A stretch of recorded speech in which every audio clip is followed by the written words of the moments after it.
সাইয়েদনা ওমর ফারুক যখন মসজিদে নববীর ইমাম, তিনি ইয়ামান দেশের কিছু লোকদের সাথে সাক্ষাৎ করলেন। কোন দেশের? ইয়ামান, যুদ্ধ বিধ্বস্ত একটা দেশ এখন। প্রাচীন নগরী হাদ্রামাউত বা আলাবাক, এই ইয়ামান দেশের কিছু লোকের সাথে তিনি সাক্ষাৎ করলেন। তারা গোল হয়ে বসে থাকে, নামাজের পরে যায় না, বসে বসে সুবহানাল্লাহ পড়ে, আলহামদুলিল্লাহ পড়ে জিকির করে। ওমর ফারুক ভাবলেন দেখি পরের ওয়াক্তে কি হয়। উনি আসরের নামাজে ইমামতি করতে আসলেন, এসে দেখলেন ইয়ামানের লোকেরা মসজিদের বারান্দায় আশেপাশে বসে আছে, সবাই যায়, এরা যায় না। মাগরিবের সালাতে উনি ইমামতি করতে আসলেন, ওমর ফারুক নামাজ শেষ করে দেখলেন সবাই চলে যায়, কিন্তু ইয়ামানের লোকগুলো যায় না। এশার সালাত পর্যন্ত তিনি ওয়েট করলেন। এশার নামাজ পড়ে চলে যাওয়ার সময় ওমর ফারুক দেখলেন সবাই নামাজ পড়ে কাজে চলে যায়, কিন্তু ইয়ামান দেশের লোকগুলো যায় না। ওমর ফারুক বললেন, মা বালুকুম মা খাতবুকুম, ঘটনা কি? কি হয়েছে তোমাদের? সবাই নামাজ পড়ে চলে যায়, কাজে যায়, তোমরা যাও না কেন? এখানে কি করো? ইয়ামানিরা বলতে শুরু করলো, নাহনু আল মুতাওয়াক্কিলুনা আলাল্লাহ, আমরা এখানে আল্লাহর উপর তাওয়াক্কুল করে বসে আছি। ওমর ফারুক অবাক হলেন, আনতুম আল মুতাওয়াক্কিলুনা ফিল্লাহ, তোমরা আল্লাহর উপর তাওয়াক্কুল করে বসে আছো? তো এই যে সারাটা দিন খাপটি মেরে এখানে বসে থাকলে তোমাদের খাবার আসে কোত্থেকে? উপার্জন হয় কি করে? ইনকাম আসে কোত্থেকে? রুজি রুটি হয় কোত্থেকে? ইয়ামানি লোকগুলো বলল, আমরা এখানে বসে বসে জিকির করি, তেলাওয়াত করি, বুজুর্গের মতো বসে থাকি, আমাদের বুজুর্গিয়া জিকির দেখে আশেপাশের লোকেরা এসে আমাদেরকে খাবার দিয়ে যায়।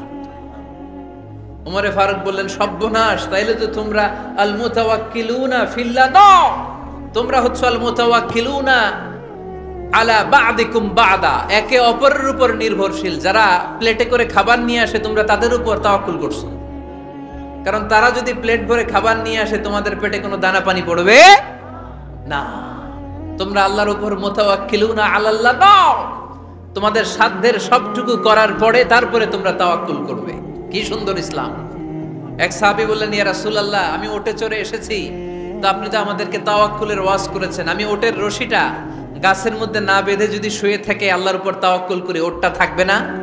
বিশ্বনবী বললেন, না, তোমার ওট থাকবে না, আগে রশি দিয়ে ওটটা বাঁধো, ইআকিলহা সুম্মা তাওয়াক্কাল আলাল্লাহ, আগে টাইট করে রশি দিয়ে গাছের সাথে ওটের রশিটা বাঁধো, এরপর আল্লাহর উপর তাওয়াক্কুল করো। এইটার নাম তাওয়াক্কুল। চিল্লায় বলেন ঠিক কিনা?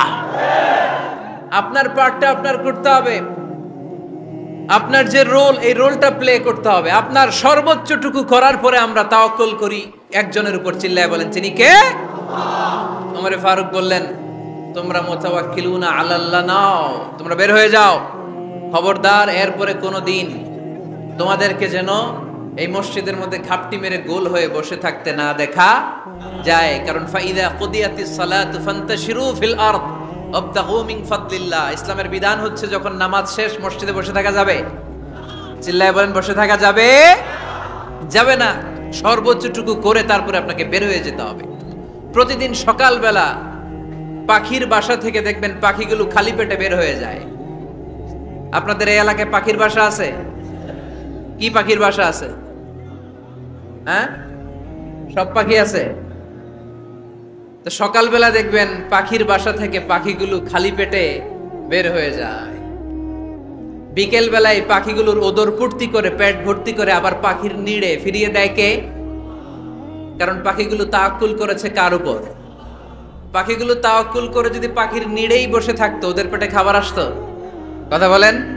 বিশ্বনবী এটাই বললেন, তাকদু খিমাসান ওয়া তারুহু বিতানান, তোমরা যদি পাখির মতো তাওয়াক্কুল করো, মানে আল্লাহর উপর তাওয়াক্কুল করে জমিনে বের হয়ে যাও, তোমাদেরও রিজিকের দায়িত্ব নিয়ে নিবে কে? সকালবেলা প্রতিটা পাখি না খেয়ে বের হয়ে যায়।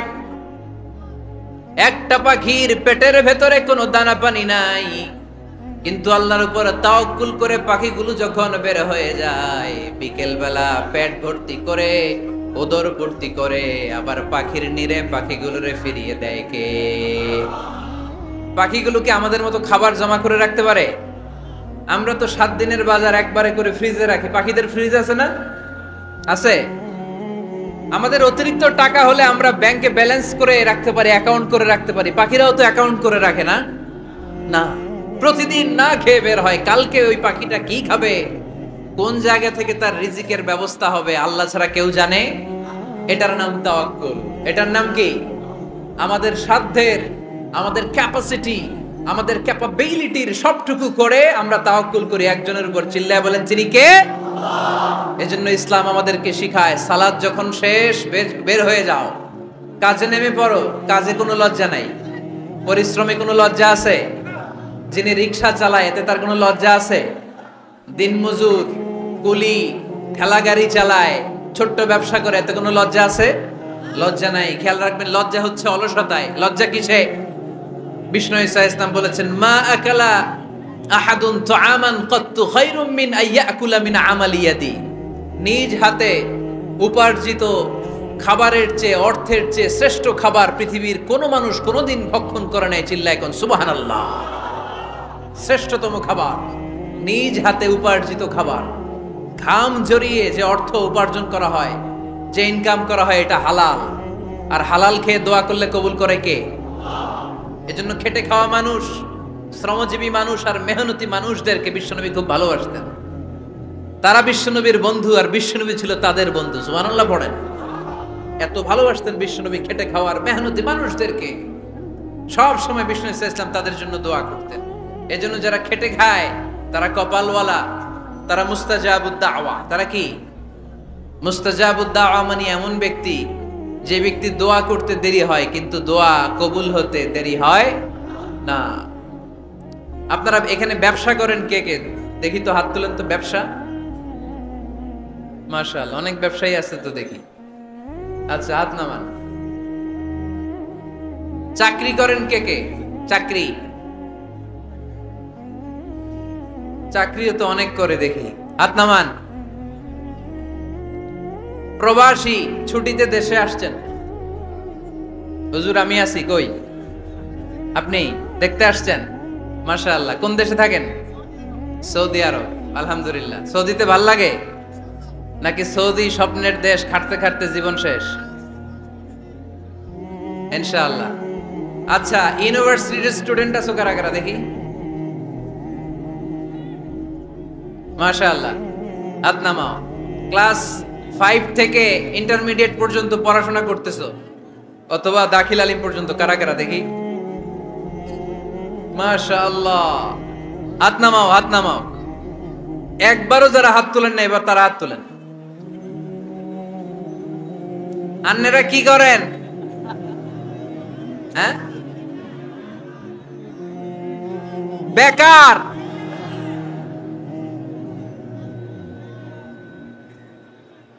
বাংলাদেশে চাকরির বাজার খুব মন্দা, ঠিক কিনা?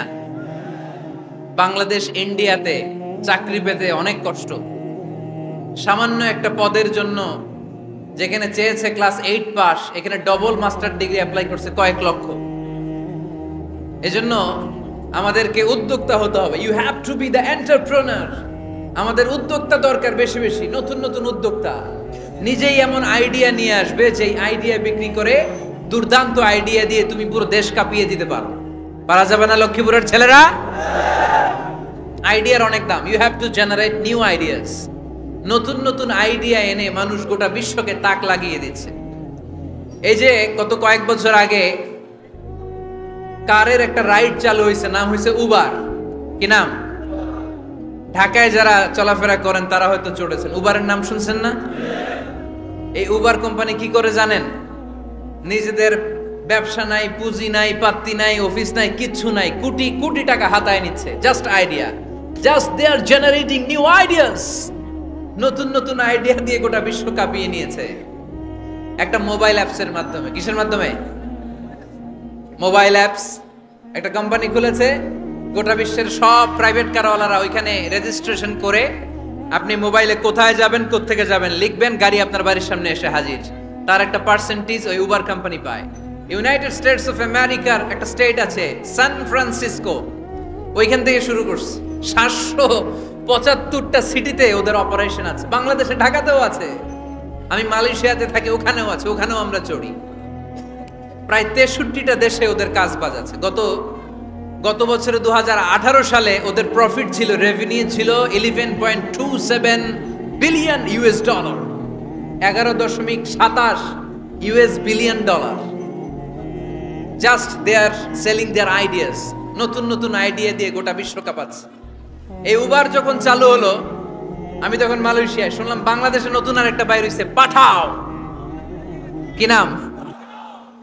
এটা বোধহয় সারা বাংলাদেশ ব্যাপী হয় নাই, 3টা জায়গায়, সিলেটে, চট্টগ্রামে আর ঢাকায়। এরা আরো চালাক, বাংলাদেশের ছেলেপেলেদের মাথায় চিকন চিকন অনেক বুদ্ধি। এরা ভাবলো এই উবার দিয়ে আর আমরা কত আগাবো, আমাদের গাড়ি আরো ছোট করতে হবে। এরা মোটরসাইকেল রাইড দেওয়া শুরু করছে। জ্যামের শহর ঢাকা, চিপা চাপা দিয়া এরা আপনারা নিয়ে জায়গা মতো পৌঁছায় দিবে। তো এই যে উবারের পরে আমাদের ছেলেরা বানাইলো পাঠাও। এরপরে কত কিছু বানাচ্ছে ছেলেপেলেরা, আমি তো এগুলো দেখে অবাক। রকমারি.com নাম শুনছো? বিক্রয়.com নাম শুনছো? ঘরে বসে বসে কোটি কোটি টাকা হাতিয়ে নিচ্ছে তারা, just they are selling their ideas. যেহেতু আমাদের চাকরি কম, ওই চাকরির বাজারে আমরা লাইন দিতে চাই না, আমাদের মেধাকে খাটিয়ে খাটিয়ে আমরা নতুন তরুণ উদ্যোক্তা বানাতে চাই। চিল্লায় বলো ঠিক কিনা? উদ্যোক্তা যত বাড়বে ততই দেশের কল্যাণ হবে। মানুষ তাদের আইডিয়াকে কাজে লাগিয়ে গোটা বিশ্বকে তাক লাগিয়ে দিচ্ছে। আমরা আমাদের সমতল ভূমিতে চাষ করতে চাই না। মালয়েশিয়াতে একটা এলাকা আছে ক্যামেরুন হাইল্যান্ড, ওরা পাহাড়ের মধ্যে চাষাবাদ করে গোটা মালয়েশিয়ার খাদ্যদ্রব্যের অভাবকে মুক্ত করে দিয়েছে। পাহাড়ের মধ্যে ওখানে ফুলের বাগান, ক্যামেরুন হাইল্যান্ড প্রায় 6000 ফিট উঁচু, প্রচন্ড ঠান্ডা। এই ঠান্ডা পাহাড়ি হিল ট্রাক্স এরিয়াতে মালয়েশিয়ার এই ক্যামেরুন হাইল্যান্ডে ওখানে আছে ফুলের বাগান, আছে ফলের বাগান, আছে চায়ের বাগান, ওখানে মধুর চাষ হয়, ওখানে শাকসবজি চাষ হয়, ওখানে অনেক কিছু চাষাবাদ হয়। ওই ফলমূল শাকসবজি দিয়ে গোটা মালয়েশিয়ার 14টা স্টেটে যত শাক সবজি ফলমূল লাগবে ওরা আঞ্জাম দেয়। আর আমরা আমাদের সমতল ভূমিতে চাষ করতে চাই না। আমরা চাষাবাদকে খুব লজ্জা মনে করি, এটা ভুল আইডিয়া। আমাদের যে এলাকা যেই জিনিসের জন্য বিখ্যাত ওইটাকে আমাদের ব্র্যান্ডিং করতে হবে। লক্ষ্মীপুর কিসের জন্য বিখ্যাত? নারিকেল সুপারি। নারিকেল সুপারি যে পৃথিবীর কত মানুষ, ইন্দোনেশিয়ান লোকেরা মুড়ির মতো খায় নারিকেল আর সুপারি। তো এইটারে আমাদের ব্র্যান্ডিং করতে হবে। যেই দেশে যেটা আছে, যে এলাকা যেই পণ্যের জন্য বিখ্যাত ওইটা আমাদের ব্র্যান্ডিং করতে হবে। আমাদের আদমজির জুট মিল বন্ধ না? ভাওয়ানি জুট মিল বন্ধ। আমাদের পাট শিল্পকে ধ্বংস করে দিয়ে ইন্ডিয়া এখন ওই কটনের পাঞ্জাবি বানায়, জুট কটনের পাঞ্জাবি। আছে না নাই? পুরা বাংলাদেশের মার্কেট এই জুট কটনের পাঞ্জাবি দিয়ে সয়লাভ। আমাদের বাংলাদেশের পাট দিয়ে যদি আমরা মিহি পাঞ্জাবি বানাতে পারতাম, গোটা বিশ্ব বাজারকে আমরা দখল করে নিতে পারতাম। ঠিক কিনা? এজন্য আমাদেরকে নতুন নতুন আইডিয়া জেনারেট করতে হবে। চাকরির পিছনে বসে থাকলে চলবে না। আর আজান যদি হয়ে যায় ছুটে যাব মসজিদে, আর নামাজ শেষ হলে আমরা আমাদের কাজের দিকে চলে যাব। চিল্লায় বলেন ঠিক কিনা? যেটাই করব আমরা ভালোভাবে করব। আল্লাহ বলেছেন লিয়াবলুয়াকুম আইয়ুকুম আহসানু আমালা। লক্ষ্মীপুরের ভাইয়েরা আওয়াজ করে উত্তর দেন, আওয়াজ করে উত্তর দিতে হবে। জান্নাতে যেতে হলে 100তে কত নাম্বার পেতে হবে? হ্যাঁ, হয় নাই 51। কি নাম তোমার? হ্যাঁ, ফরহাদ। জান্নাতে যেতে হলে 100তে আমার দরকার 51। 100তে কত লাগবে? ফাআম্মা মান সাকুলাত মাওয়াজিনুহু ফাহুয়া ফি আইশাতির রাদিয়া। সেদিন মিজানের পাল্লা যার ভারী হয়ে যাবে সে আনন্দ উৎসবে থাকবে। তো মিজানের পাল্লা ভারী হওয়ার জন্য 100তে আমার কত পাওয়া লাগবে? কত পাওয়া লাগবে? 51 পেলেই হয়ে যাবে। এজন্য আল্লাহ বলছেন লিয়াবলুয়াকুম আইয়ুকুম আহসানু আমালা। যেটাই করবে ভালোভাবে করবে। আল্লাহ এটা পরীক্ষা করতে চান যে আমরা ভালোভাবে কে কতটুকু আমল করেছি। যারা আরবি বুঝেন আলেম ওলামা আপনারা জানেন, এখানে আল্লাহ বলেননি লিয়াবলুয়াকুম আইয়ুকুম আকসারু আমালা। আল্লাহ এটা দেখতে চান যে তোমাদের মধ্যে থেকে কে বেশি আমল করে। এটা বলছে আল্লাহ? বলে নাই। আল্লাহ বলেছে লিয়াবলুয়াকুম আইয়ুকুম আহসানু আমালা, যে ভালো করে করে। এজন্য আমরা যাই করি না কেন কি করে করব? আওয়াজ করে বলতে হবে। কেমন করে করব? যে কোনো কাজ করো না ভাই, যে কোনো কাজ করো তা যেন হয় সবার চেয়ে সবচেয়ে সুন্দর। পড়েন, যে কোনো কাজ করো না ভাই, যে কোনো কাজ করো তা যেন হয় সবার চেয়ে সবচেয়ে সুন্দর। পড়েন, যে কোনো কাজ করো না ভাই, যে কোনো কাজ করো তা যেন হয় সবার চেয়ে সবচেয়ে সুন্দর। হোক না সেটা পড়া লেখা, রঙের ভাষায় ছবি আঁকা। পড়েন, হোক না সেটা পড়া লেখা, রঙের ভাষায় ছবি আঁকা, হোক না সেটা সামান্য কাজ কিংবা মহত্তর, তা যেন হয় সবার চেয়ে সবচেয়ে সুন্দর। যে কোনো কাজ করো না ভাই, যে কোনো কাজ করো, তা যেন হয় সবার চেয়ে সবচেয়ে সুন্দর। চিৎকার করে বলেন ঠিক কিনা? আমরা যেটাই করি না কেন ওইটা ভালো করে করার দরকার আছে না নাই? এজন্য কাজে আর শ্রমে কোনো লজ্জা নাই। লজ্জা হচ্ছে অলসতায়। লজ্জা কিসে? অলসতায়। বিষ্ণু ঈসা ইসলামের কাছে এক সাহাবী এসে বলল, ইয়া রাসূলুল্লাহ আ'তিনি শাইআন, আপনি আমাকে কিছু দান করেন, আমার কিছুই নাই। বিষ্ণু বললেন, তোমার কিছু নাই? সাহাবী বললেন, ইয়া রাসূলুল্লাহ ঘরে আমার শুধু দুইটি জিনিস আছে। কয়টা? চিল্লায় বলেন কয়টা? এক হচ্ছে একটা জামা, দুই হচ্ছে পানি খাওয়ার একটা জগ। বিষ্ণু বললেন, এই দুইটাই নিয়ে আস। বিশ্বনবীর কথা শুনে ওই সাহাবী ঘর থেকে জামা নিয়ে আসলেন, পানি খাওয়ার জগ নিয়ে আসলেন। বিশ্বনবী সাল্লাল্লাহু আলাইহি ওয়াসাল্লাম ওনার মুবারক হাত দিয়ে এক হাতে জামা ধরে আরেক হাতে পানির জগটা ধরে সাহাবীদের দিকে উদ্দেশ্য করে বললেন, মাইয়াশতারি হাদাইন, এই দুইটা জিনিস কেনার মতো কে কে আছে দেখি?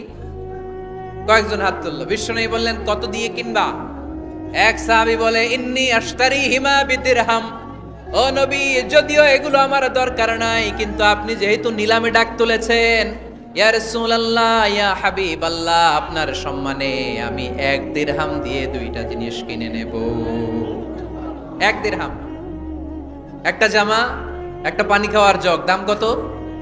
1 দিরহাম। বিশ্বনবী বললেন, না না, 1 দিরহাম তো অনেক কম হয়ে যায়। মাইয়াজিদু আলা যালিক, এর চেয়ে বেশি দামে কে কিনবা? আরেক সাহাবী হাত তুলে বলতে লাগলো, ইয়া রাসূলুল্লাহ ইয়া হাবিবাল্লাহ ওয়া ইন্নী আশতারিহিমা বিদিরহামাইন, আমি এই জামাটার পানি খাওয়ার জগটা 1 দিরহাম নয় 2 দিরহামের বিনিময়ে কিনতে চাই। বিষ্ণু ঈসা ইসলাম ওই সাহাবাকে দিয়ে দিলেন। দিয়ে 2 দিরহাম নিয়ে যে লোকটা ভিক্ষা করতে এসেছিল তার হাতে 2 দিরহাম দিয়ে বললেন, যাও 1 দিরহাম দিয়ে ঘরে খাবার কিনে দিয়ে আসো, আরেক দিরহাম দিয়ে একটা কুঠার কিনে নিয়ে আসো। শুনতেছেন? কি কিনে নিয়ে আসো? কুঠার দিয়ে কি করে? গাছ কাটে। ওই সাহাবী কুঠার কিনে নিয়ে আসার পরে বিশ্বনবী নিজ হাতে কুঠারের মধ্যে একটা কাঠের হাতল লাগাই দিলেন। আল্লাহু আকবার! হাতল ছাড়া কুঠার ইউজ করা যাবে?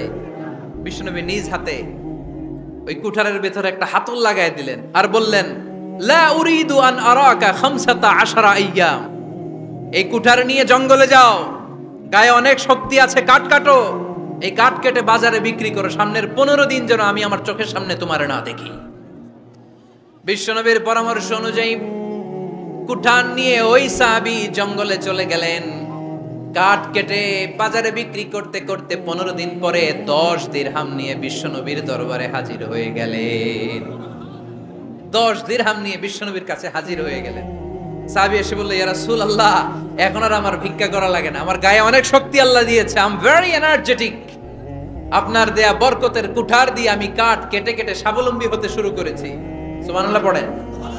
আমি এখন 10 দিরহামের মালিক। বিশ্বনবী বললেন, লা আইয়াহতাতিবা আহাদুকুম হুসমাতান আলা যাহরিহি খায়রুম মিন আইয়াসআলা শাইআন ফায়ু'তিয়াহু আও ইয়ামনাহু, যাদের গায়ে শক্তি আছে তারা ভিক্ষা না করে কাঠ কেটে পিঠে সেই বোঝা নিয়ে বাজারে বিক্রি করা অনেক ভালো।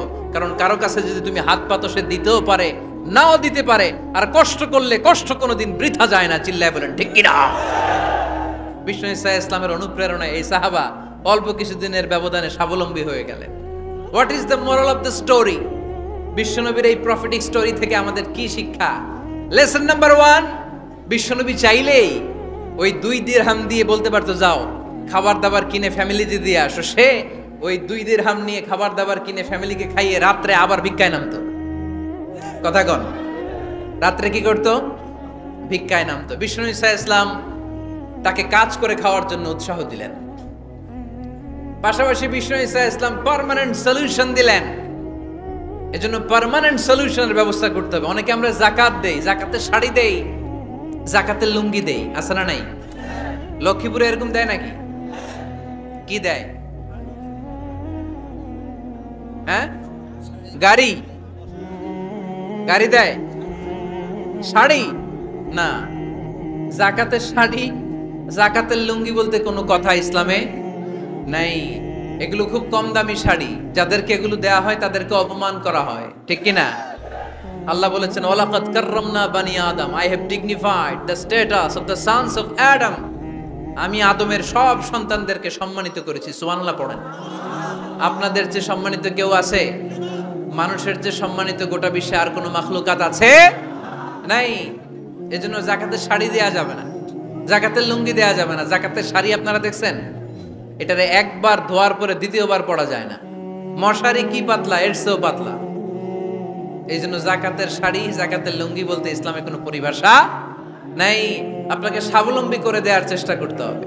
যারা লক্ষ্মীপুর জেলায় বিজনেস ম্যাগনেট আছেন, তারা একসাথে হয়ে একটা স্ট্রং জাকাত ম্যানেজমেন্ট প্ল্যাটফর্ম করতে পারেন, যেখান থেকে আপনারা বিভিন্ন থানায়, বিভিন্ন গ্রামে বাছাই করে করে কিছু ভাইদেরকে জাকাত দিতে পারেন স্বাবলম্বী করার উদ্দেশ্যে।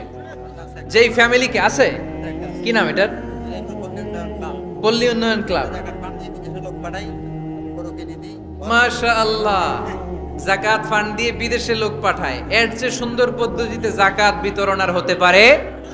যেই লোকটাকে, যেই ছেলেটাকে বিদেশে পাঠানো হয়েছে, ওই ফ্যামিলিটা আর কোনোদিন জাকাতের শাড়ি নেওয়ার জন্য লাইনে দাঁড়াবে? যেই ছেলেটাকে ওনারা অস্ট্রেলিয়ান গাভী কিনে দিছে, দুধ বিক্রি করে যেই ফ্যামিলিটা স্বাবলম্বী হতে শুরু করেছে, তারা আর কোনোদিন জাকাতের লাইনে যেয়ে দাঁড়াবে না। এজন্য জাকাত দিতে হবে স্বাবলম্বী করার জন্য। ইসলাম আমাদেরকে এটাই শিখিয়েছে, কাজ করে খেতে হবে। কাজে লজ্জা নেই, লজ্জা হচ্ছে অলসতায়। লজ্জা কিসে? আজকের আলোচনা থেকে এটা মুখস্থ করে নিতে হবে, কাজে লজ্জা নেই। লক্ষ্মীপুরের ইয়াংস্টারেরা শ্রমে লজ্জা নেই, পরিশ্রমে লজ্জা নেই, লজ্জা অলসতায়। লজ্জা কিসে? আরো জোরে। নবীরা কি এমনি এমনি বসে বসে খাইছে? কঠিন পরিস্থিতিতেও নবীরা পরিশ্রম করে উপার্জন করা লেগেছে, ঠিক কিনা? সাইয়েদনা মারিয়াম আলাইহিস সালাম, যার নামে আল্লাহ তাআলা কোরআনে একটা সূরা দিলেন, উনি পৃথিবীতে এমন একজন মহিয়সী নারী, যেই নারীর গর্ভে, যেই নারীর পেটের ভেতরে স্বামীর স্পর্শ ছাড়া সন্তান দিয়েছে কে? সাইয়েদনা ঈসা আলাইহিস সালাম পেটে আসলেন। মারিয়াম আলাইহিস সালাম লজ্জা পেলেন। হায় হায়, কেমন করে এলাকাবাসীদের কাছে আমি আমার মুখ দেখাবো? বিয়ে করি নাই, স্বামী নাই, বিয়ে হয় নাই, স্বামী নাই, কিন্তু পেটে সন্তান চলে এসেছে। হায় হায়, এলাকায় কেমনে মুখ দেখাবো? লজ্জায় পড়ে মারিয়াম আলাইহিস সালাম এলাকা থেকে চলে গেলেন। কি অবাক করা কাণ্ড! বাচ্চা ভূমিষ্ঠ হওয়ার জন্য, বড় হওয়ার জন্য 6 মাস 7 মাস লাগে নাই, পেটে বাচ্চা আসার সাথে সাথে বাচ্চাটারে বড় করে দিয়েছে কে? সাইয়েদাতুনা মারিয়াম আলাইহিস সালাম এবার বসে বললেন, বুঝতে আরম্ভ করলেন প্রেগন্যান্সির পেইন উঠেছে। হঠাৎ করে পেট থেকে বাচ্চা ভূমিষ্ঠ হয়ে যাওয়ার পরে উনি কাঁপতে আরম্ভ করলেন। ক্ষুধার চোটে খাবার কিছু নাই, সামনে ঝর্ণা, উপরে একটা খেজুর গাছ। সাইয়েদনা ঈসা আলাইহিস সালামকে কোলে নিয়ে মারিয়াম আলাইহিস সালাম মনে মনে ভাবে, হায় রে, কেউ যদি একটু খেজুর পেড়ে দিত, এই ক্ষুধার মুহূর্তে আমি খেজুর খেয়ে পেটের ক্ষুধা নিবারণ করতাম। রব্বুল আলামিন মারিয়ামকে উদ্দেশ্য করে আয়াত নাজিল করে দিলেন, ওয়া হুজ্জি ইলাইকি বিজিযইন নাখলাতি তুসাকিত আলাইকি রতাবান জানিয়া। কোরআন সাক্ষী, হুজ্জি ইলাইকি বিজিযইন নাখলা, এর মানে হচ্ছে মারিয়াম, কেউ পেড়ে দিবে না, একটু কষ্ট করে হাতটা উঁচু করে খেজুরের ডালা ধরে ঝাঁকুনি মারো, টসটসে কাঁচা পাকা খেজুর নিচের দিকে পড়বে, তারপর তুমি তুলে খাবে। সুবহানাল্লাহ পড়েন। আল্লাহ চাইলে অটোমেটিক্যালি কারামাত হিসেবে খেজুরগুলো নিচে ফেলতে পারতেন না? কথা কোন? খেজুরগুলো অটোমেটিক্যালি নিচের দিকে পড়ছে? পড়ে নাই। আল্লাহ শিক্ষা দিয়েছে, যেই পরিস্থিতিতে থাকো না কেন, তোমাকে শ্রম ব্যয় করে, কষ্ট করে তোমার উপার্জন করতে হবে, রিজিকের বন্দোবস্ত করতে হবে। চিল্লায় বলেন ঠিক কিনা? ইসলাম আমাদেরকে এটাই শিখিয়েছে, কাজে লজ্জা নাই। আবার বিশ্বনবী বললেন, ইন খামাতিস সাআ ওয়া ফি ইয়াদি আহাদিকুম ফাসিলাতুন, তোমাদের কারো হাতে যদি একটা চারা বীজ থাকে, সে যদি দেখে কিয়ামত হতে শুরু করেছে, ফাইন ইসতাতাআ আন ইয়াগরিসাহা ক্বাবলা আন তাকুমাস সাআ ফালইয়াগরিসহা, কারো হাতে একটা চারা বীজ নিয়ত করেছে চারা বীজটা রোপণ করবে, ইন দ্য মিন টাইম দেখলো কিয়ামত হতে শুরু করেছে। বিশ্বনবী বললেন, যদি তোমার সুযোগ থাকে কিয়ামত হওয়ার আগে চারা বীজটা রোপণ করে দাও। কথা বুঝতে পেরেছেন? আপনার হাতে একটা চারা বীজ, আপনি প্ল্যান করেছেন এই চারা বীজটা রোপণ করবেন। ইন দ্য মিন টাইম দেখলেন কি হওয়া শুরু হয়েছে? ইদা জুলজিলাতিল আরদু জিলজালাহা, দ্য বিগেস্ট আর্থকোয়েক, ভূমিকম্প শুরু হয়েছে, কিয়ামত হয়ে যাবে। বিশ্বনবী বললেন, কিয়ামত হইতেছে ওদিকে, আর তোমার হাতে যদি চারা বীজ থাকে দেরি করো না, কিয়ামত তোমার কাছ পর্যন্ত আসার আগে সুযোগ পেলে চারা বীজটা রোপণ করে দাও। ইসলাম শিখিয়েছে শেষ নিঃশ্বাস পর্যন্ত তোমাকে লড়ে যেতে হবে। এই পৃথিবীতে কেউ কাউকে জায়গা করে দেয় না, জায়গা করে নিতে হয়। এই পৃথিবীটা, the life is not a bed of roses, এটা ফুল বিছানো কোনো ফুল সজ্জা নয়, এটা কণ্টকাকীর্ণ। কেউ আপনার স্পেস করে দিবে না, কেউ আপনাকে সুযোগ করে দিবে না, কেউ আপনার জায়গা করে দিবে না, বরং আপনি জায়গা করে নিলে টাইনা নিচে নামাবে। কথা বলেন? এজন্য কখনো অলসতাকে স্থান দেয়া যাবে। রাসূল বাত্তালি দুক্কানু শয়তান, অলস মস্তিষ্ক শয়তানের আড্ডা। অলস যদি কেউ থাকে এটারে টেনে বেঁধে কাজে নামাবেন, পারা যাবে? আলহামদুলিল্লাহ লক্ষ্মীপুরে এরকম অলস ছেলে পেলে নাই।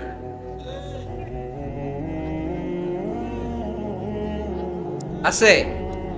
আমরা আজকে অলসতাকে নো বলে যাবো এই মাহফিল থেকে। অলসতাকে আমরা কি বলবো? আওয়াজ করে বলতে হবে, অলসতাকে কি বলবো আমরা? মুমিনের জীবনে কোনো অলসতা নাই। অলস হয় মুনাফিকরা। অলস হয় কারা? চিল্লায় বলতে হবে। মুমিনরা অলস হয়। অলস হয় কারা?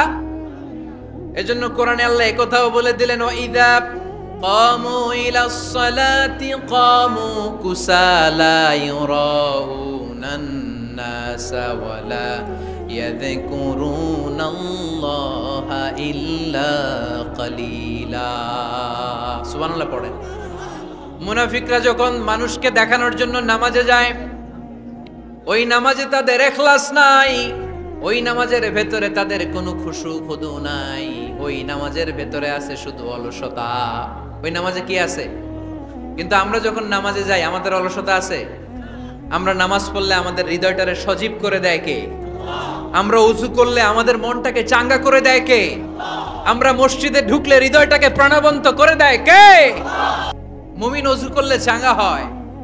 বিষ্ণু ঈসা ইসলাম বললেন, ইয়াকিদু শাইতানু আলা কাফিয়াতি রাসি আহাদিকুম ইদা নাম। খেয়াল করে শুনবেন লক্ষ্মীপুরের ভাইরা, চমৎকার একটা হাদিস। আমরা যখন ঘুমোতে যাই, শয়তান আমাদের প্রত্যেকের মাথার পিছনে 3টা অলসতার গিট মারে। কয়টা? আওয়াজ করে বলেন। 3টা অলসতার গিট মারে। ইয়াকিদু শাইতানু আলা কাফিয়াতি রাসি আহাদিকুম সালাসা উকাব। 3টা গিট মারে যখন আমরা ঘুমোতে যাই।